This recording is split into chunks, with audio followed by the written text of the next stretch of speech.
This coming offseason is going to be one for the ages. Many teams are going to make aggressive moves to try to compete with the dominant Golden State Warriors. What better way to compete with the Warriors than acquiring the best player in the world in LeBron James? LeBron James has came out with teams he's willing to talk to for free agency.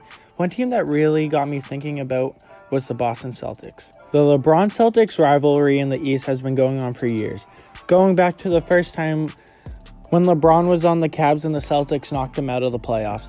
But I believe if the Celtics and LeBron put their differences to the side, they could seriously compete with the Warriors in years to come. I think LeBron should seriously consider the Celtics for a few reasons. First off, the Celtics brought LeBron's Cavs to Game 7 of the Eastern Conference Finals. If LeBron comes to the Celtics, together they would run the East.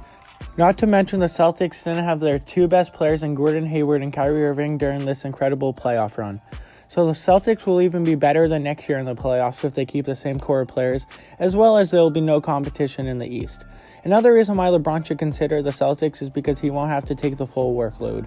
The Celtics are all great defenders, as well as players like Tatum, Hayward, Kyrie Irving, Jaylen Brown, and Terry Rozier can all score off isolation.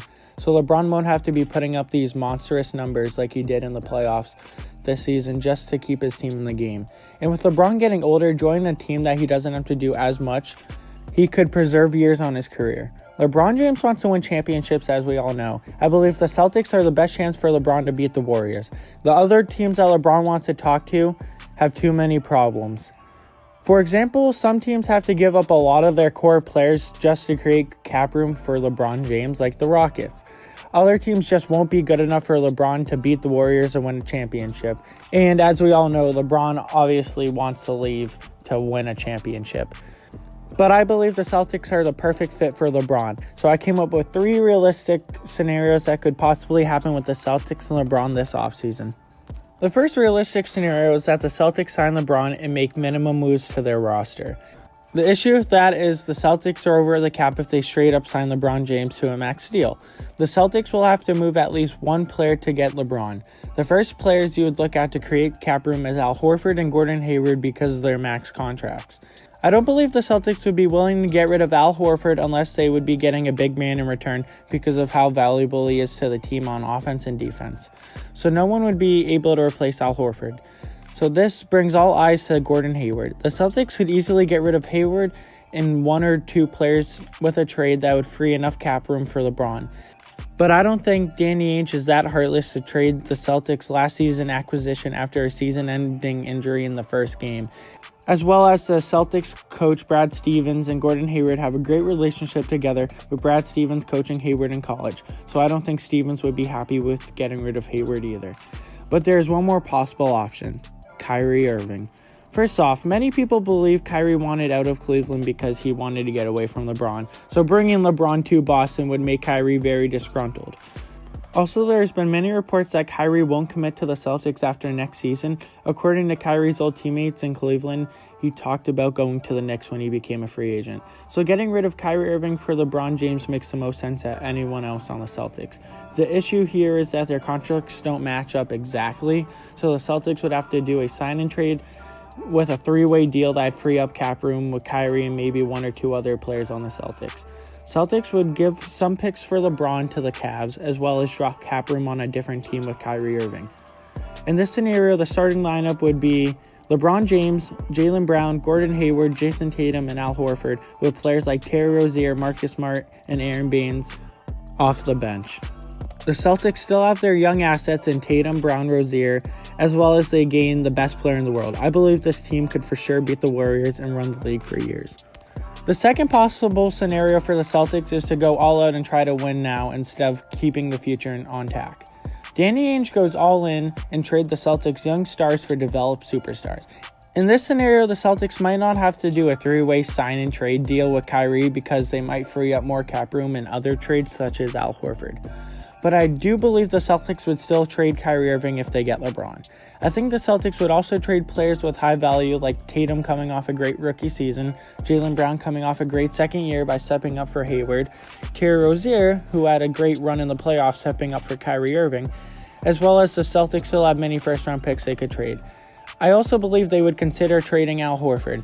I know I said the importance of Al Horford on offense and defense, but if the Celtics are getting a big man like Anthony Davis in return, that's a no-brainer, as well as sending out Al Horford would give the Celtics more cap room. Some potential stars the Celtics could trade for are Anthony Davis.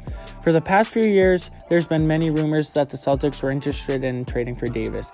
And making the move now, with the assets they have, just imagine Davis pairing up with LeBron James. Another player that the Celtics have been rumored to be interested in is Kawhi Leonard. With the weird situation happening in San Antonio, Leonard may be a possible option for the Celtics to make a trade for. Also, Karl Anthony Towns hasn't been too happy with their Timberwolves, so maybe he could be an option as well. There are so many other possible players for the Celtics to trade for. The Celtics would be giving up their future to create a super team that would dominate the NBA for years. I don't think the Celtics would actually trade all their young assets, but they might trade one or two of their valuable players to put the Celtics over the edge with LeBron James. The last scenario I could see the Celtics doing is not sign LeBron. The future is bright. They have developing stars in Jason Tatum, Jaylen Brown, and Terry Rozier. The Celtics were only one game away without Kyrie and Hayward to make the finals. Why would they jeopardize the future to get a few rings with LeBron now when they can be dominant for the next 10 years with their young roster? The Celtics lineup would be Kyrie Irving, Jaylen Brown, Gordon Hayward, Jason Tatum, and Al Horford with almost the same bench as last year. I would still be worried about Kyrie leaving after next season, but if the Celtics make it to the finals and maybe even win it, it would be really hard for Kyrie to leave such a great young team. The Celtics would possibly run the East next year by making no moves this offseason other than signing their free agents.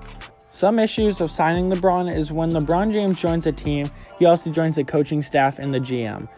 With how great Danny Ainge and Brad Stevens have been doing, you can't be for sure if LeBron James would be fine with taking the back seat for the Celtics and not having as much control as before. One of the biggest criticisms from LeBron joining teams is that he leaves them in terrible form and having to rebuild for years when he's done. A great example of this is this year's Cleveland Cavaliers. With having one of the oldest teams in the league, they really don't have any future for the franchise after LeBron leaves, other than maybe that 8th overall pick. So the Celtics sitting where they are right now, they could be a dynasty for years to come as well. So, for my opinion, I'm stuck between scenarios 1 and 3. I believe the Celtics should only get LeBron and trade Kyrie Irving if they are sure Kyrie is going to leave the Celtics next year. But if the Celtics can sign Kyrie to a long-term deal, then the Celtics should not jeopardize the future and sign LeBron. But if the Celtics feel Kyrie is going to move on, I say push for LeBron James anyway. But then again, it's kind of hard to tell exactly what Kyrie wants. We can kind of assume he doesn't want to play with LeBron, but at the same time, we don't really know if he wants to stay in Boston or not. So I guess the future will only tell for that. But let me know what you guys think in the comments if the Celtics should go for LeBron James or just stick with their core players that they have right now. This offseason is going to be very interesting and exciting to see where players go. Also, comment down below where you think LeBron's going to sign. If you like sports videos about the NFL and the NBA, subscribe for more. I will be posting about once a week. Thank you for watching, and if you're interested in watching my first video about how deflategate ruined the future of the Patriots, it will be in the link below.